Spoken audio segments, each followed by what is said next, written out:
Attention passengers, this is your captain speaking.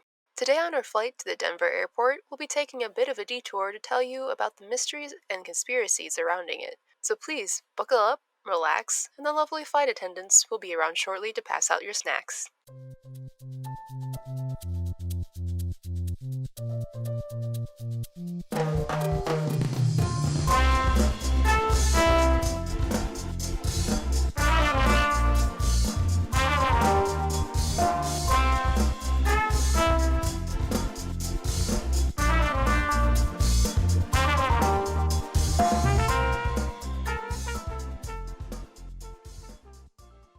Hey Wanderers, welcome back to the Foolish Wanderers podcast, the podcast about anything and everything. Today we're going to be taking a tour through the Denver International Airport to learn about some of the mysteries and conspiracies surrounding it. From a cursed statue, to evil gargoyles, to alien connections to the Denver International Airport, it has a lot of interesting conspiracies to offer. Neat. The only thing I know about the Denver airport is that creepy horse statue with the red eyes. Yeah, we'll be talking about that one, yeah. All right. Yeah, I think that was like the first one I ever heard too. There's a lot of them. There's a lot of conspiracies surrounding this airport, which makes me not want to go there. Even though it's like... There's a conspiracy theory regarding the horse statue? Kind of, yeah. Well, I guess it is in itself a conspiracy, or like a mystery, like kind of people think it's cursed. We'll get into it. So, okay. So first, before we start talking about all the conspiracies and the fun stuff, we're gonna start off with a little bit of some fun history, just kind of seeing how it was built and seeing where some of these might have started. All right. So Denver has traditionally been home to one of the busier airports in the U.S. Due to its mid-continent location, it's ideal for an airline hub. Several airlines, including the United Airlines and Continental Airlines, were hubbed at the former Stapleton International Airport, making it the sixth busiest airport in the country by the 1960s. Stapleton was very cramped, making it hard to add additional flights, and with runways that were too close together, it led to long waits and bad weather that would cause nationwide travel disruptions. So it was just like, it was too small to really expand, and they're having troubles, and if like one thing got backed up, then everything was backed up. So from 1980 to 1983, the Denver Regional Council of Governments investigated areas for a new potential airport between north and east of Denver. So in 1983, Federico Pena was elected mayor of Denver, but started a campaign to expand Stapleton into the Rocky Mountain arsenal lands. The plan had broad support, but the leaders in nearby Adams County threatened to sue them over noise concerns. It's like all the airports, like all the airplanes like leaving and coming in. Yeah, that would be annoying. Yeah. Yep. Although there were concerns and some pushbacks, the federal government put $500 million toward the new airport after seeing just how important a Denver air hub was to the national transportation system, because it is like kind of like in the middle, and a lot of planes would need to land there. Mm-hmm. So the rest of the coast would be financed by bonds to be repaid with fees on airlines. Ground was broken then on this project in 1989. So 2 years later, Mayor Wellington Webb inherited the project, which at the time was scheduled to open on October 29th, 1993. At the time, United Airlines was refusing to move to the new airport. They wanted to stay at Stapleton due to the over the high proposed fees. The airline finally agreed to move under one condition, that the airport should include an automated baggage system, which we'll kind of talk more about too. I mean, it makes sense. It's kind of convenient, right? Yeah, it's like you want it to be effective and like, worthwhile for your customers if they're paying a lot of money to make it a good experience. Mm-hmm. So finally, after many delays on April 1994, the city invited reporters to observe the first test of the new automated baggage system. However, reporters saw clothing and other personal items scattered beneath the system's tracks, and carts that would often toss luggage right and left off the system. Oh, no. Yeah, so it was a mess. So after this embarrassing preview, the mayor canceled the planned May opening. So basically they had to fix things and like figure out what they were going to do because things were not working. Oh, no. So the baggage system continued to be a maintenance hassle and was officially terminated in September 2005, with the traditional baggage handlers manually handling cargo and passenger luggage. So the Denver International Airport finally replaced Stapleton on February 28, 1995, 16 months behind schedule and at a cost of $4.8 billion, about $8.2 billion today money. Wow. It's over. It was a lot of money. So it was about $2 billion over budget, or $3.4 billion over budget in today money. A big oopsie. How did they not how did they mess up so bad? I don't really know. It could have been just like all the promises they made, you know, and like different aspects of the airport, because it's huge. It's a huge airport. Mhm. So it's just like, I think probably like trying to get things to work together and like all the maintenance and everything. And then like the baggage system was so bad. Like reworking everything, that I think that's probably what caused a lot of the overpay, Okay. overdraft. So now we're going to get into all the conspiracies. The first one is probably the most known one, the statue that killed its creator. So Is that the horse uh, statue? it's a horse statue. Yes. Oh, it murdered Yeah. someone. Yes. I wonder how Yes, it many did. different statues have murdered. That's a good question. I don't know. Do you want me to Google it? No. Some everyone else can Google it. Yeah, please Google. Mhm. Alright, so when you drive up to the Denver International Airport, you're greeted by the first ominous structure on the compound. It's a giant blue Mustang with glowing red eyes. So it's not a So, Bronco, it's a Mustang. it's a Mustang, yeah. It's supposed to be, yeah. Oh, that's because the Denver Broncos is an NFL team. So this is Oh, a Mustang. yeah. When did Oh. the Broncos become a team? That was way before any of this, right? Let's look it up. I have no idea. Hold for elevator What is music. the difference between a Mustang and a Bronco? I have no clue. I'm not a horse person.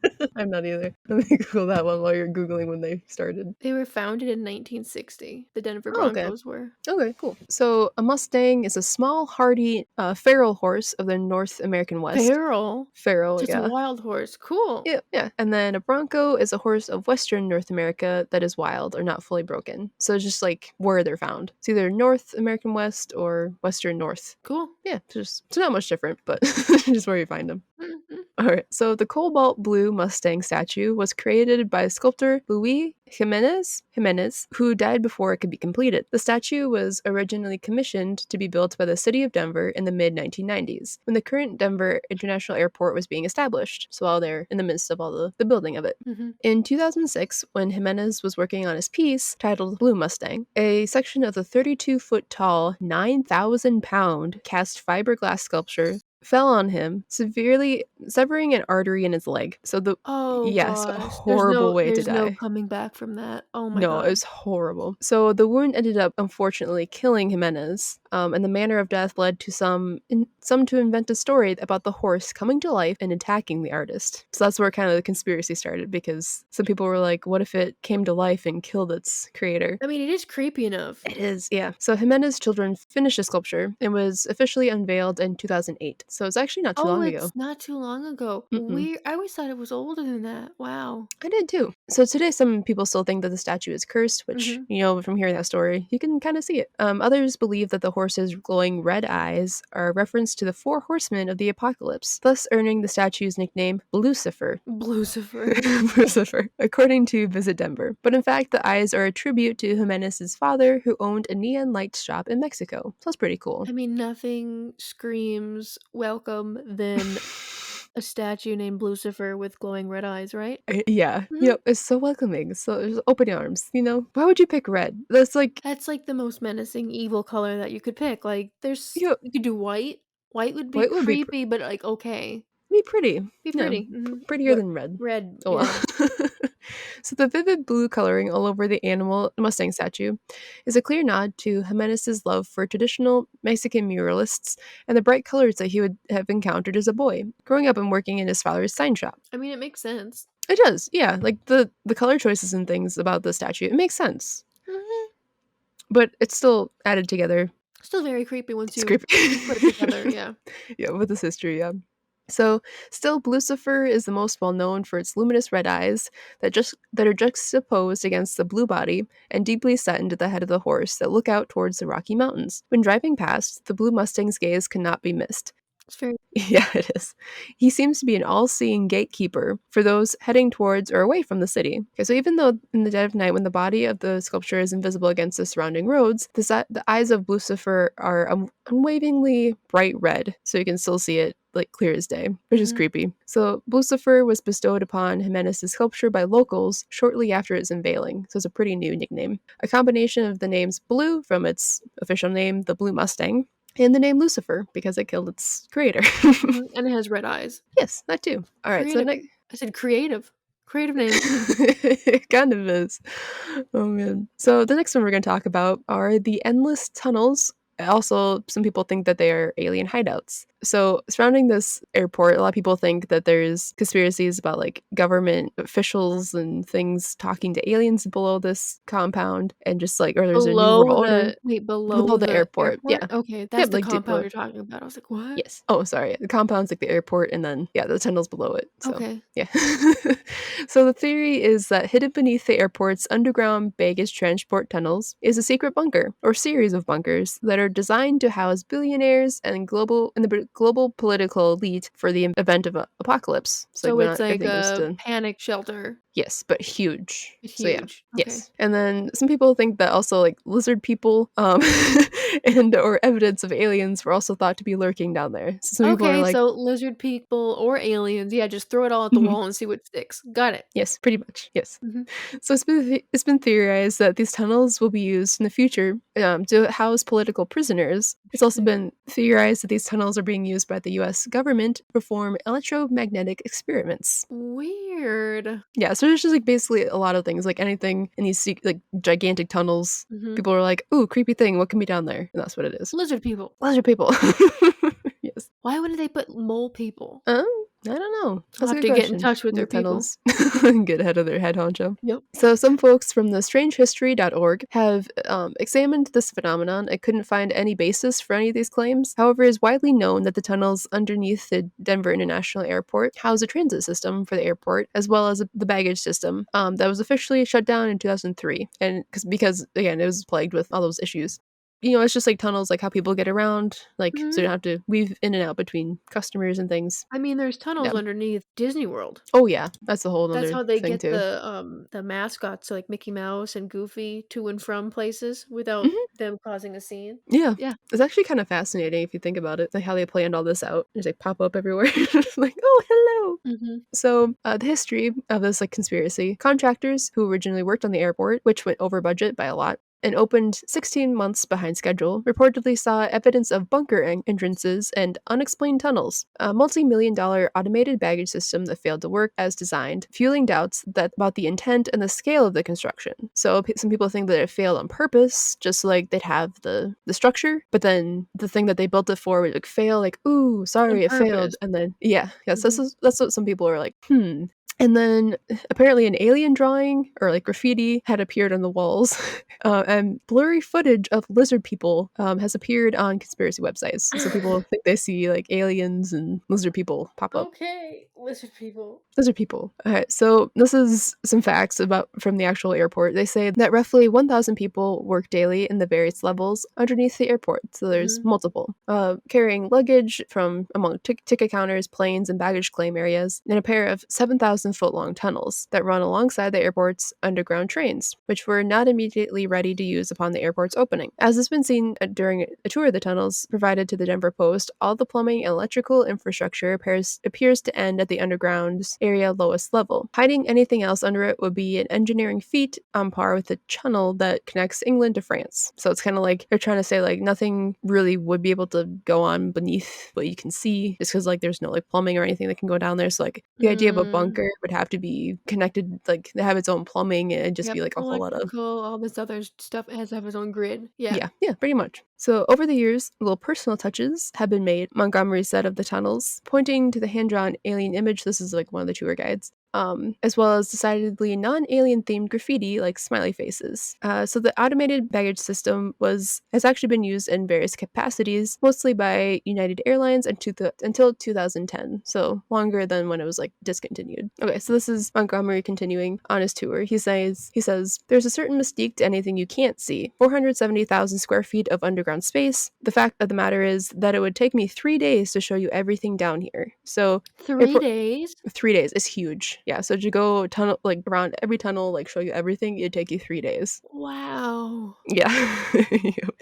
So, and finally, airport workers have been known to don lizard masks as pranks while like media were on tours. So yeah, just like to mess with That's people. just fun. That's just adding to the fun. It is, yeah, it's Mhm. kind of fun. All right. So another thought conspiracy theorists have long contested is that the runways of the Denver International Airport are laid out in the shape of a Nazi swastika. Oh, no. Yeah, and if you look at pictures of the runways, Okay. because like it kind of does look like it theoretically. I mean, I'm looking at an image of it, and yeah, it does, but It's I wanna know, like, the reasoning yeah, of why they have to have a why to reasoning, lay it right? out. Yeah, yeah. Well, here let's read a little bit more. So. So, according to strangehistory.org, the area where the airport is located is prone to winds that are known to change direction and speed rapidly. One possibility is that the different runways laid out in that pattern would allow for flight controllers to adjust the changing winds so the aircraft that are taking off and landing would not have to deal as much with like the changing wind. Mhm. So, See, makes which sense. So makes it's, like, in sense. the shape of, like, a pinwheel almost, even Yeah, though it sort of does make the the bad thing, yes. I mean, it's not bad in all cultures, it depends what culture you're No, from. Mhm. yeah, that's true. So another possibility is that the runways were laid out in the shape on purpose. In this case, strangehistory.org will argue that the symbol that is seen from the overview is not a swastika, but a symbol that has been around since 4000 BC. The symbol itself is used in Buddhism and Hinduism. Yep. It is a Chinese symbol for Buddhism and has been found on mosaics dating back to the ancient Romans and Mesopotamians. As symbols go, conspiracy theorists have failed to recognize that the symbol could be, pardon my pronunciation, the Tsunali, the symbol of the whirling log, a symbol that is used in healing rituals by the Navajo Indians. Yeah, so like Are it's a symbol that's been used as peace and yeah, healing. So it's not just the bad the symbol. Nazi one, okay. Yeah. So, are there not Navajo Native Americans in Colorado? I know they're from, like, the Southwest. Let me Google that quick. I don't know where their tribe is from. Yeah, so this is the prominent Colorado Native Americans are the Navajo, Ute, and Cheyenne Arapaho Indians. Mhm. So you can find the Navajo in the southwest corner of Colorado. Okay. So it is like possible that it could have been like they're Influence healing. from yeah, Yeah, that makes sense. yeah. I like that detail, it's pretty cool. Yeah, that's cool. So the next one I have is kind of short and kind of silly, but if you think about it in a certain way, it's kind of creepy. So Okay. there are gargoyles inside the Denver airport. I like gargoyles. You do? Yeah, there used to be, like, a, cartoon on when I was younger called Gargoyles, and it was they were gargoyle statues, and in the Okay. day, they were gargoyle statues, but at Okay. night, they turned into, like, superheroes. Oh, It was kinda cool. I liked it. that's cool. Mhm. Oh, I've never heard of that. Have to look it up. So, according to some conspiracy theorists, this is a harbinger of something evil or nefarious. Gargoyles, if you think about it, some of them look creepy and can be thought of as creepy. However, like some people. I've heard like, the origins of gargoyles or, like, their purpose. I've Hmm. heard, warding off evil spirits. Hmm. I've Yeah, also that too. heard that it was originally it's just supposed to be a pipe for water to fly out of. Like a rain spout, yeah. Mhm, like a rain Yeah, spout. like a decorational rain spout. Mhm. So, the Denver International Airport's media relations chief, Montgomery, told the Thrillists' Colin St. John that it's not nefarious or evil. They're just fun pieces of art. So, Okay. there you go. It's just fun pieces of Did art. you see pictures of them? Of these gargoyles? Like Yeah. okay. Because I do know that whatever, the cathedral in Washington, DC, that a lot of presidents will have their funerals at and such, they have a gargoyle on the inside, and it's Darth Vader. Oh, really? Yeah. That's pretty great. Yeah, no, these gargoyles, they just watch over the baggage claim.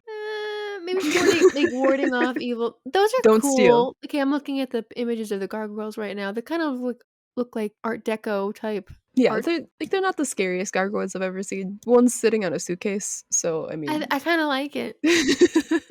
Yeah, so it's not that scary. So the gargoyles at the Denver airport, they say that they love their passengers. Mhm. So historically, gargoyles sit atop buildings to protect the site. In Notre Denver by artist Terry Allen features two cast bronze gargoyles perched inside suitcases that watch over the east and west baggage claim areas. Specifically, the gargoyles sit slightly above the travelers' heads to help ensure the safe arrival of baggage. So yeah, See? basically, They're good guys. yeah. They don't want any harm. And it says, it says, don't forget about the talking gargoyle, Greg, who can be found near the baggage claim. Is that serious? Is that a joke? That's serious. That was on their website. So go talk to Greg. I just picture him as like the what is it? The big mouth bass, that bass wall hanger of Oh, plastic yeah, that sings the and button. dances. Yeah, it's that, but a Yeah. gargoyle. My grandpa used to have one of those. We used to love playing with that thing. It was so funny. So I think my grandpa had one of those big mouth Billy Bass thing, Okay. big mouth bass, whatever it was called. Mhm, yeah. And he took a needle and Oh, he no. Ew. scratched out the bass, so it was just big mouth ass. Classy. Yep, that's how he was. Oh my. Alright. So, the next one I have is a creepy capstone. Okay. So, the What kind of capstone capstone?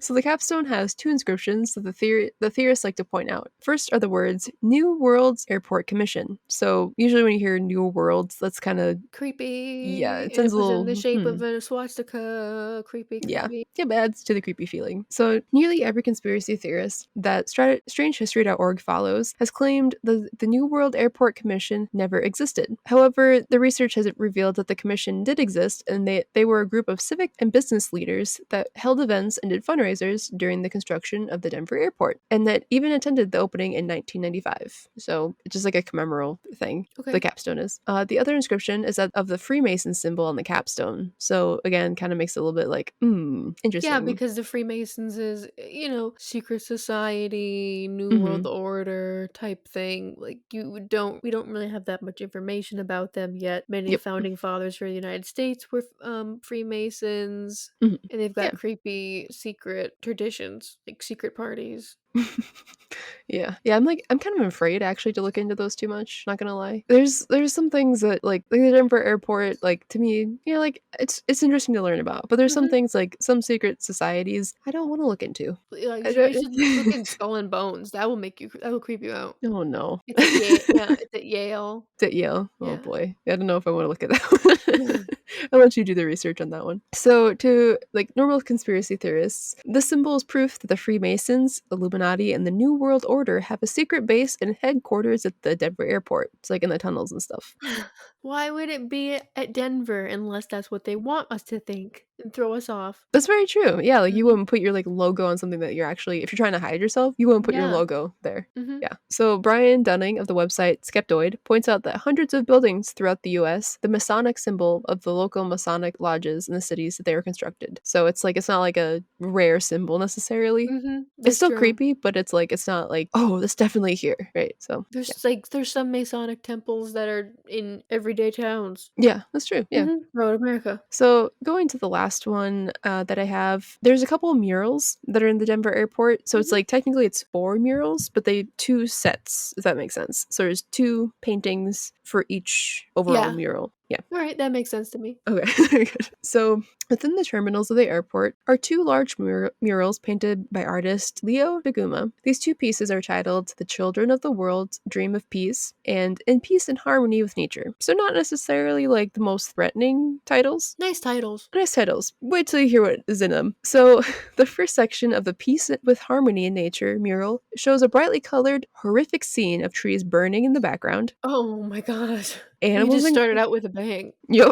Oh, it gets better. So, animals in glass cages, a girl lying in a coffin, Oh. and the young people fleeing the scene while crying. So this is in an So, airport. this is in an airport. Okay. I mean, there are probably worse things to put on a mural in an airport, but this I, has to be, like, top 5. it's weird, right? Because like so many people walk by it and just like, oh, cool. That just puts me in, like, an off mood if I saw that Yeah, while I'm waiting in line. yeah. To go onto your plane, you're like, Yeah. well, hope I don't Waiting in line die. to TSA, and then it's just all these are just, like, murals of, like, children crying and animals Yep. dying, trees Yeah. burning. Yeah, yeah, it's a lovely picture. Mhm. So, in the second section of this mural, there you see a diverse number of children and animals coming together around a futuristic plant. So, a Okay, lot that sounds happier. cool. Yeah, so it's like there's one very dark side and one lighter side, like happier and bright and like, yay, future. Part of it's nice, right? Yeah, part of it's nice, yes. So, the initial known theme of the environmental destruction versus environmental healing is easy to see.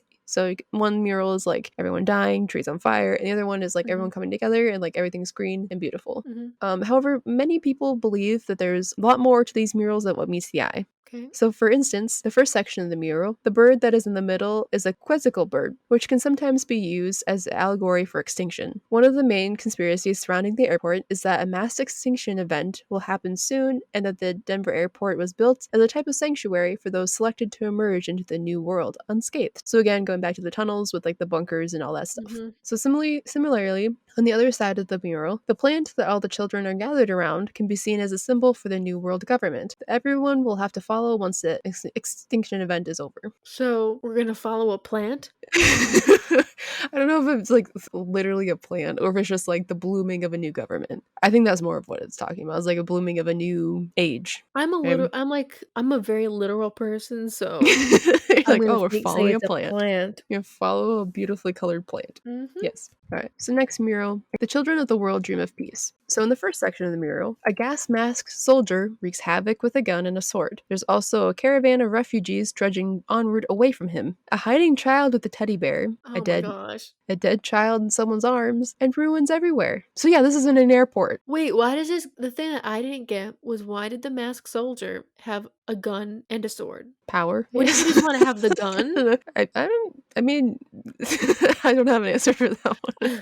Because I mean, like it's like I think it's just like a symbol of power and death. Okay. Yeah. Well, yeah, that sounds really It's disturbing. like, yeah. Which also, like, the masked man, he's, like, wearing a green trench coat. A lot of people think this is tied into, like, the swastikas and, like, the Nazis and, like, that whole thing. Okay. So that's kind of, again, retying in the theme of, Nazis being involved with The this Denver airport. airport. Okay. So the second section of the mural it's a celebration of many young people with the same soldier dead below them.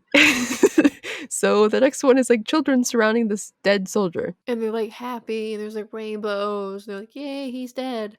Dancing Yeah. on his body. Okay. Yes, yep. And doves rest on his body, and his sword is being disassembled by a kid with a hammer. So this kid's destroying the sword with a hammer. Is the kid like a trained blacksmith or He broke it, so I don't think so. I don't think he has any training. no? But like, he broke it, so, like he's gonna like melt it down again and make I don't know the plant a staff. He's gonna make it a beautiful pot. President plant a staff. Yeah, a beautiful pot for President Plant. President Plant. Very good.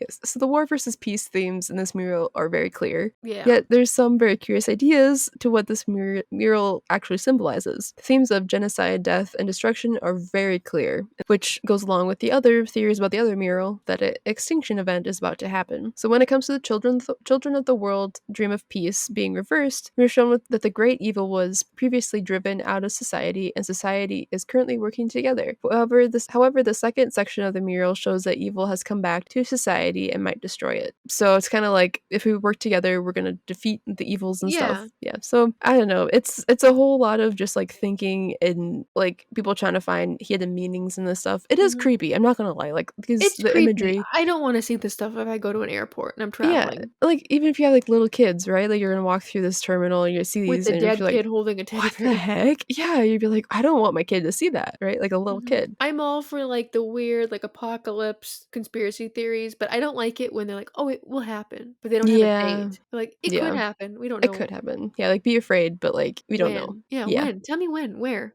I Give don't me know if some I want to know. details. Honestly, I don't know if I want to know because like, could you stop it at that point? No. Yeah, I would rather know. you would rather know. Yeah. So yeah, there's a lot of mystery and death and destruction surrounding this airport. So I can absolutely see why people are like, this is a cursed airport. It's meant to house like New World Order and like destruction and all Lizard this stuff, people. right? Lizard people, yes, lizard people live below it. Yes, yeah. It kind of made me think too of like when we did the Mothman episode of like Mhm. how he was seen around like Chicago and like that airport. So I'm like, what's going on with airports? Yeah, don't go to What's O'Hare. Was happening? it Yeah, don't go to I guess O'Hare. O'Hare, yeah, I think that's what it was, Go to yeah. Midway instead. Go to Midway. There you go. So what'd you think? What was your I thought favorite? it was I mean, this is definitely, like, the worst airport, Yeah. like, for morale or, like, tourism or, like, Yes. Yeah. you're in a safe environment. Like it's not like fun and like clean. Like I'm sure it's clean, but like I mean like I'm sure it's clean, but not like happy and colorful and like chill, right? Like when I went to Florida, it was like chill. It was like palm trees, like cool. mhm. But this is like Death, destruction, yes. a Although I do like soldier that has a machine gun and a sword. ooh fun. Yes, I do like the gargoyles though. They're sitting in suitcases. I like the gargoyles too. That was funny. That's not creepy to me. You need Yeah. something to look at besides your phone 'cause You get too bored. Mhm. to your phone. Yeah. So some of the sources that I have for this podcast are the undercovercolorado.com, Mhm. strangehistory.org, Wikipedia, of course. All base knowledge comes That's from just bread Wikipedia. and butter, yeah. That's just bread and butter at this point.